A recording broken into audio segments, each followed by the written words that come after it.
এই ফারুক ভাই এগুলো কোন ক্রিকেট টিমের আবার? না এটা ক্রিকেটের টিমের না, এটা হলো তোমার বেলাভেলার রেস্টুরেন্টে তাদের সব ডিজাইন যেহেতু আমাদের করা, ডিজাইন এবং প্রিন্টিং করা। আচ্ছা, এটা ওদের পলো শার্ট হলো নর্মালি যারা ওয়েটার এবং সামনে কাজ করে রেস্টুরেন্টের, তারা পলো শার্ট অথবা টি শার্ট ইউজ করে। তা ওদের জন্য এই বেলাভেলার জন্য পলো শার্ট।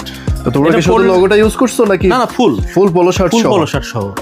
ওকে, কমপ্লিট। আচ্ছা, আমি কি জানতে পারি যে এটা কি নিউ যে মেশিন আসছে ওই মেশিন দ্বারা কি করা হয়েছে? এটা অবশ্যই এই মেশিন দিয়ে। ও আচ্ছা, তার মানে এই মেশিন দিয়ে তো মাত্র মনে হয় 2 মিনিট লাগে একটা পলো টি-শার্ট করতে, তাই না? এই মেশিনের কোয়ালিটি দেখছো কত? সেই একদম নিখুঁত কোয়ালিটি, আমি দেখতে পাচ্ছি। অসাধারণ কোয়ালিটি। ও মাই গড, কোয়ালিটি দেখছো? প্রিন্টিং কোয়ালিটি, লোগোর সাথে কালারটা একদম ভালো পাওয়া যায়। প্রিন্টিং কোয়ালিটি একদম প্রিমিয়াম বলতে পারিস। টোটালি কমার্শিয়াল প্রিন্টার এটা, টোটালি। ঠিক আছে, খুবই সুন্দর।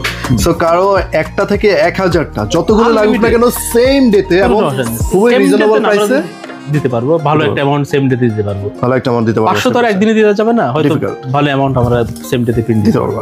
ওকে, ঠিক আছে, তাহলে থ্যাংক ইউ।